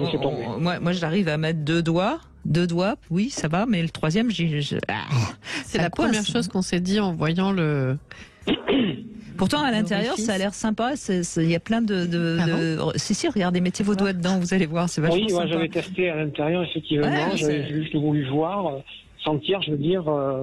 Mais là, au niveau, le premier geste à faire, à savoir l'introduction, non, pour moi, c'est pas bon. Quoi. Pas possible. Bon, malheureusement. Ça peut être sympa pour ceux qui ont un diamètre, une circonférence petite, quoi, on va dire ça. Oui, parce que moi, je n'ai pas d'éléments de comparaison. Bien objectif, bien établi. Je n'ai pas pour l'instant, en dehors de quand j'étais gamin, comparé la taille de mon sexe à ceux des copains. Peut-être que là je l'ai fait, je ne me rappelle plus trop, mais depuis quelques décennies, j'avoue que je ne fais pas ce genre de comparaison et j'ai pas envie de le faire. Non, mais bon, c'est bizarre, hein, c'est quand même bizarre d'avoir créé un. Puis alors en plus, comme le cône est très très rigide, il n'y a pas de solution. Alors peut-être qu'il faudrait sortir le truc un peu du cône, parce que là, vous voyez, je suis en train de le sortir et du coup, on peut l'élargir. Vous pensez ? Ah oui. Alors, vous voyez ce que je veux dire ? À mon avis, vous avez pas dû faire ce qu'il fallait, parce que quand on sort le truc en silicone du cône, à ce moment-là, on peut y mettre ce qu'on veut. Vous voyez ce que je veux dire ? Éventuellement, je réussirai, mais là, j'avoue que ça doit être. Je sais pas. Non, parce qu'il me semble que s'il y a ça, peut-être que c'est pour suivant les diamètres, effectivement, oui. Je sais pas. J'ai l'adaptabilité au diamètre, mais là, j'avoue que ça fait quelques jours. C'est bien quelques temps que je n'ai pas repris l'objet. Je réessayerai, je regarderai. Ouais, peut-être parce qu'à ce moment-là, vous avez raison. Parce qu'il me semble quand même que l'élément dont je parle le silicone, il y a que lui. Hein, peut-être qu'il faut pas le faire dans le cône, qu'il faut le faire à l'extérieur du cône. Je dis ça parce que. On peut le sortir totalement. Hein. Oui, parce qu'on peut le sortir totalement. Vous voyez, donc ça doit être un truc pour le ranger et que ce soit discret. Oui, c'est ça. Non, c'est pas ce qu'ils nous disent. Non, il y avait mode d'emploi. Ah oui, non, vous avez raison. D'après le mode d'emploi, il faut le laisser dans le cône. Oui, voilà, c'est ce qui me semble. Bon, en tout cas, peut-être que vous pouvez vous amuser à le sortir du cône. En tout cas, ça marche. Oui, j'avoue que j'ai pas ici cette version. Hein. Je suis resté, je l'ai laissé dans l'état où je l'ai trouvé entre guillemets. Brigitte, elle est très inventive. Elle a tout de suite trouvé la parade. Ah bah moi, j'essaierai. Non, mais j'essaierai. Puis on verra bien. Si, regardez, ils disent bien qu'il faut le sortir. Regardez, il me semble. Enfin bon. Ah non, c'est pour le nettoyer qu'il faut le sortir. Bon. C'est pour le nettoyer. Bon, enfin, écoutez, essayez-le, sortez-le, comme ça vous pourrez peut-être vous amuser un peu avec. Hein. Bon, pour l'instant. Donc du coup, si vous voulez, comme je parlais de sextoy, possibilité de jouer entre guillemets à deux, là c'est loupé quoi. Ah bah oui, c'est. Pour moi, il y a des questions de faire ça à deux. Je ne poserai jamais à ma partenaire quelque chose qui la gêne quoi. Bah oui, non mais c'est sûr. Mais je vous dis, peut-être que vous pouvez le sortir pour vous amuser avec quand même. Bon, je suppose que sa note va pas être très bonne. Hein. Oui, mais effectivement, vous avez été surpris par la taille, mais moi aussi j'étais surpris par la taille. Quoi. Ça m'a étonné. Non, voilà. Et je ne vous accuserai pas d'être prétentieux parce que je reconnais que ça doit pas être. Alors, quelle note vous lui donnez finalement, Fred ? Ah ben moi malheureusement sur une note sur 10 vous voulez. Ouais. Je dirais 2 sur 10 quoi dans la mesure où ou dans la mesure où en l'état, tel que je le vois, bien sûr, il ne faut pas être bien monté, hein, passez-moi l'expression, quoi. Non, mais je comprends bien. Ok. Bon, en tout cas, ce masturbateur peau noire Arkwave, on le trouve sur l'enseigne ruedesplaisirs.com. Merci Fred, en tout cas. Merci à vous. On continue avec Sabrina qui est avec nous. Bonjour Sabrina. Bonjour Brice, bonjour Ariane. Bonjour. Merci d'être avec nous Sabrina. Merci à vous. Alors allez-y, on vous écoute. Alors, j'ai écouté les précédents témoignages et en fait mon témoignage va beaucoup rejoindre ces précédents témoignages avec dans l'enfance cette impression de peur et d'insécurité, avec un père absent et surtout un père quand il est là avec des réactions assez violentes. Quand les choses n'allaient pas dans son sens, ou quelqu'un de très énervé, de très main leste, comme je pourrais dire. Ouais. Et je pense que j'ai peur de m'être construite sur cette insécurité. Et ça a donné lieu à des problèmes. Il y a des chances, oui. Il ne faut pas faire de bruit, il ne faut pas trop se faire remarquer. Exactement, exactement. À quoi vous sentez à l'âge adulte que ça a constitué des blessures pour vous dans l'enfance, des blessures fondamentales? Un comportement à risque quand j'étais un adulte. Un comportement à risque au niveau des partenaires, un comportement dépressif, un comportement qui est parti de l'automutilation également, et une image de moi-même très dégradée.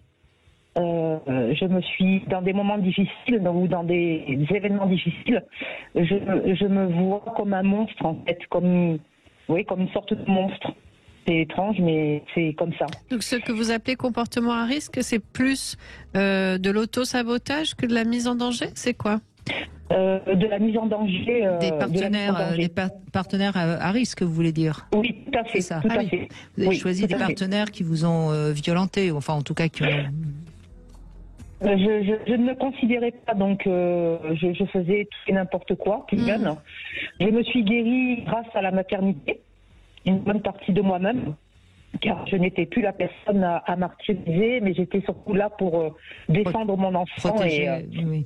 Oui, tout à fait. Donc ça m'a énormément évolué, le fait d'avoir ma fille.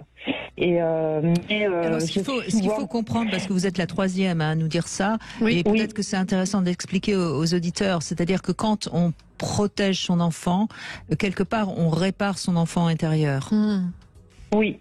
On donne à son enfant ce que n'aurait eu besoin d'avoir en tant qu'enfant, et quelque part on répare son enfant intérieur. Hein. C'est un peu simpliste ce que je dis, mais c'est un peu simpliste peut-être, mais c'est extrêmement important parce que sinon on pourrait comprendre que c'est l'amour de notre enfant qui nous répare, et ça serait charger l'enfant d'un rôle qu'il n'a pas. L'enfant il n'a pas à nous réparer. Mais effectivement, nous, en donnant un amour de qualité à notre enfant, on vient réparer des choses qui ne nous ont pas été données, dont on a été carencé en étant enfant. Voilà. Oui. Et malheureusement, suite à une rupture, malheureusement, c'est des choses qui arrivent. J'ai un comportement régressif. Je m'enferme dans des addictions comme l'alimentaire très sucré. Aujourd'hui encore? Oui, je m'abreuve de séries télévisées post-adolescent. Comme si je refusais certaines réalités, je n'arrive pas à... Je me sens en insécurité, j'ai peur, en fait. J'ai peur de beaucoup de choses. C'est exactement ça, c'est un refus de la réalité telle qu'elle a été et telle qu'elle est encore, parce que quand les blessures se réactivent, en fait, c'est le quotidien qui est douloureux, c'est pas juste notre enfance. C'est ça qui est difficile. Donc là, je crois que vous n'allez pas avoir le choix. Je disais à Brigitte avant l'émission que quand des blessures sont très profondes et qu'elles ont une trace importante dans notre vie, que l'empreinte émotionnelle est trop forte, il faut aller faire une thérapie centrée sur les traumatismes et aller guérir les traumatismes presque chirurgicalement.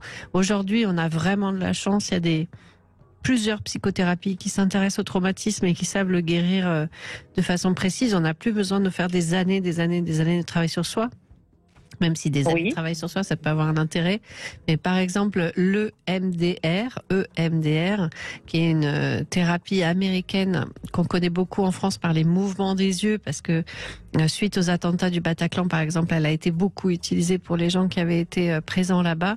En quelques séances, on retraite le souvenir traumatique et ça permet qu'il ne se réactive plus dans la réalité du quotidien. C'est-à-dire qu'on peut repenser à ce qui s'est passé, mais ça ne vient plus nous travailler émotionnellement comme ça a pu nous travailler. Et quand quelque chose dans la vie aujourd'hui ressemble à ce qui s'est passé avant, on ne fait plus le lien automatiquement parce que c'est plus aussi vivace. Donc ça me semblera important pour vous d'aller creuser un petit peu cette piste-là. Oui, je voulais savoir justement quel type de psychothérapie comment je devais m'orienter pour soigner. Aujourd'hui, il y a beaucoup de thérapeutes qui pratiquent le MDR, Sabrina, donc ça doit être Parce que c'est très efficace. Moi, ça a permis que mes thérapies, par exemple, durent beaucoup moins longtemps. Les gens n'ont plus besoin de travailler aussi longtemps parce qu'on va directement à la source du problème. D'accord, très bien, mais je vais m'y atteler parce que je veux sortir de cette spirale, c'est infernal. Oui, on sent vraiment votre volonté de vous en sortir, donc profitez de cet élan-là. Tout à fait. Oui, parce que vous avez fait le premier pas, vous êtes lucide sur cette blessure qui se réactive pour un rien et qui vous fait tomber dans des addictions. Donc allez-y, faites ce travail, ça va libérer quelque chose. Et puis quand on vient en parler dans une émission de radio, c'est qu'on a vraiment envie de s'en sortir, ça peut pas être autrement.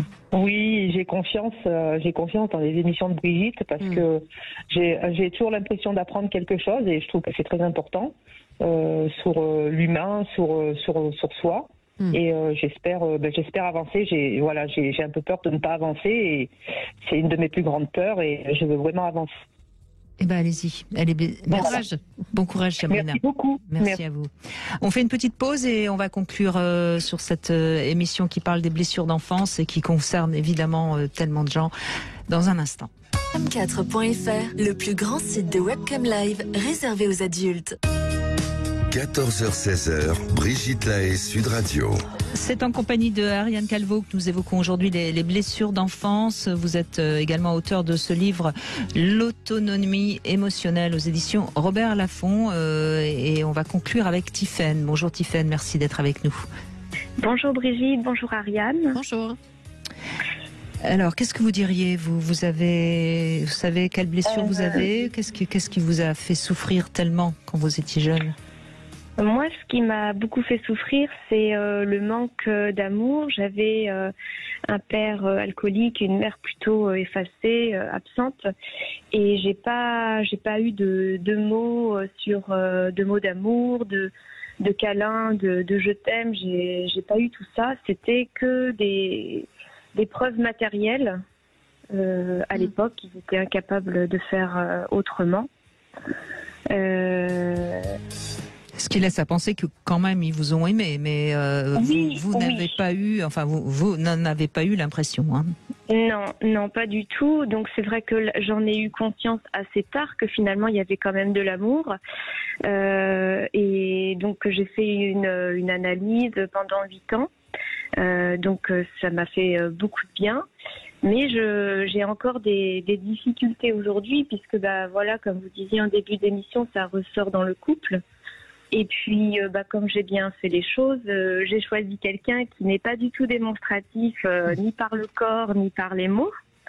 Et donc, par contre, je vais manquer de rien non plus matériellement. Je vais régulièrement avoir des fleurs, voilà. Mais il vous dit jamais qu'il vous aime. Enfin, vous souffrez de ce manque de paroles aimantes. Hein.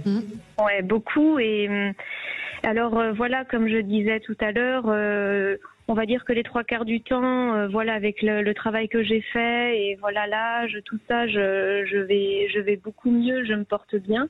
Mais de temps en temps, j'ai cette petite fille que j'ai qui est très triste, qui est très en demande. Elle refait surface et dans ces moments-là, je lui demande qu'il m'aime, que je souffre de pas avoir d'affection physique, et lui, il est incapable de le démontrer physiquement. Et quand je lui demande s'il m'aime, il me dit que oui, bien sûr, mais bon. Voilà, mais vous avez besoin qu'on vous le montre d'une certaine façon. Ce que vous me dites, ça me fait penser au livre un peu tarte à la crème, mais qui avait bien pigé le truc, qui était les 5 langages de l'amour. Ça vous parle? Oui. Qui postule, donc c'est Gary Chapman, qui dit qu'on a tous un langage qui nous fait sentir que nous sommes aimés et tous un langage qui nous sert à dire que nous aimons.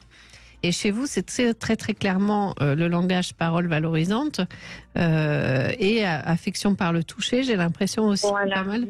Alors que chez votre conjoint, ça a l'air d'être service rendu ou cadeau, quelque chose de cet ordre-là. Voilà, parce que lui, de son histoire, il n'est pas du tout câlin, pas du tout tactile, et il en est presque incapable en fait. D'accord. Mais vous arrivez à en parler ensemble, visiblement. Oui. Bon. On en parle beaucoup. Et quel est le langage qui lui fait, lui, se sentir aimé, vous savez? Parce que là, on entend ce que vous ne recevez pas. Parce que si ça se trouve, lui aussi aurait besoin qu'on lui dise que vous... Peut-être il faudrait en parler tous les deux, savoir ce que vous avez besoin de recevoir et ce que l'autre est capable de donner. En tout cas, quel est le langage d'amour de l'autre, et ne pas le considérer comme un langage d'amour moins valable que celui qu'on utilise. C'est fort probable, puisqu'il ne sait pas vous dire « je t'aime », qu'il ait besoin de l'entendre. C'est-à-dire que s'il ne sait pas le dire, c'est qu'il ne l'a pas entendu quand il était enfant, vous voyez.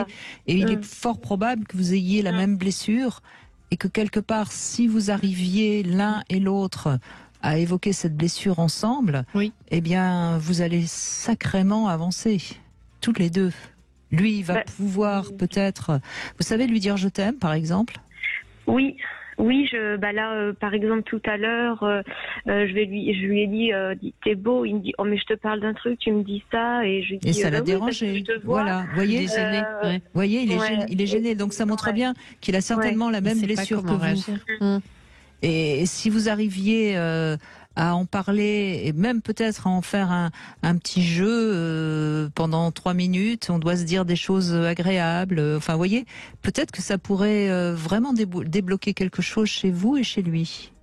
Oui, parce que c'est vrai qu'on en parle beaucoup de moi, de ma blessure, de tout ça, mais finalement c'est vrai qu'on parle peu de lui, de ce qu'il attend. Et en effet, je sais pas, je crois que je sais pas trop c'est quoi son langage. Mais si vous arrivez, si vous le réparez un peu, vous allez vous réparer aussi. Et tout à l'heure, on a une auditrice qui nous a dit le contraire de vous, qui nous disait pour moi, l'amour c'est pas des paroles, c'est des actes. Je sens qu'on m'aime que quand on agit. Et donc, ce qui veut bien dire que les langages de l'amour, il n'y a pas de hiérarchie. Ils sont tous valables. C'est juste qu'il faut qu'on comprenne qu'est-ce qui veut dire je t'aime pour l'autre. Oui. Et visiblement, dans ce que vous nous dites, je pense qu'il a aussi du mal. Et il a certainement pas été très accueilli comme ça quand il était enfant. Donc, par les paroles. Non, pas du tout. Pas du tout. Ni dans le toucher. Voilà. Donc vous avez fait l'un et l'autre un choix narcissique, c'est-à-dire que vous avez été attiré par un autre vous-même en quelque sorte. D'accord. Et ça peut être intéressant parce que ça peut vraiment se réparer si vous vous réparez ensemble. Et puis vous pouvez vous rejoindre là-dedans. Puisque nous avons la même problématique, est-ce qu'on ne pourrait pas faire quelque chose pour s'entraider, ce qui est quand même le but du couple, par-dessus tout, en plus de l'amour évidemment qu'on se porte. Donc ça peut vraiment être une piste qui peut vous faire bien avancer, Tiffaine. Oui. Si il veut bien, parce que... Oui, mais il veut pas pour l'instant parce qu'il est un peu bloqué, mais il vous accueille bien. Parce qu'il sait pas comment faire. Tiffaine, il vous accueille bien quand vous réclamez. Vous voyez, il vous rejette pas. Ce qui veut dire qu'il comprend ce que vous ressentez, mais il est bloqué, il sait pas comment faire. Oui, d'accord. Et vous pouvez peut-être l'aider parce que vous avez compris votre blessure et vous essayez de la dépasser. Lui, pour l'instant, il l'a pas encore compris intellectuellement, peut-être, et donc il est pas encore en mesure de pouvoir la dépasser. Oui, c'est ça, parce qu'il dit je suis comme ça, y a rien à y faire, mais voilà. C'est une parole d'homme, ça. Hein. Voilà, je suis comme ça, et puis il n'y a rien à y faire, mais je ne peux pas changer. Si, on peut changer, bien sûr. Ouais. Non, mais oui, je vois tout à fait, oui. Ouais. Et tout à l'heure, juste avec l'auditrice précédente, vous parliez de MDR, et en fait, j'y pense de plus en plus parce que j'ai cette petite fille en moi qui est triste, qui a une grosse tristesse, et donc comme je disais, j'ai fait une analyse pendant 8 ans, mais elle est toujours présente évidemment, et elle le sera certainement toujours, mais je me demandais si le MDR pouvait aider. Ça ne guérira pas votre besoin d'être aimé, puisque ça c'est quelque chose d'universel, on l'a tous, mais par contre ça vous permettra de ne pas avoir aussi mal quand on ne vous exprime pas de l'amour de la façon que vous attendez vous. Parce que vous ne serez plus la petite fille qui attend la parole valorisante de son parent, mais une adulte avec un autre adulte en train d'essayer de s'aimer le mieux possible. Et ça peut bien changer la donne, oui. Oui, parce que c'est toujours le problème de l'analyse. Parfois, ça reste dans la parole et pas assez dans l'émotion. Et il faut repasser par l'émotion et par le corps, évidemment. Merci beaucoup, Tiffaine, en tout cas. Merci d'être venue nous parler de votre blessure. Merci, Ariane Calvo. On a fait un petit peu le tour. Il y aurait encore beaucoup à dire, mais peut-être qu'on reviendra sur ce sujet qui me semble tellement important. Et je suis sûre que beaucoup de personnes, peut-être aujourd'hui, ont pris un peu plus soin de leurs blessures d'enfance. Et je rappelle le titre de votre livre, L'autonomie émotionnelle. Tout de suite, vous retrouvez C'est votre avenir. Demain, on se pose la question avec Patrick Lemoine. Est-ce qu'on est naturellement fidèle ou infidèle? On le saura demain.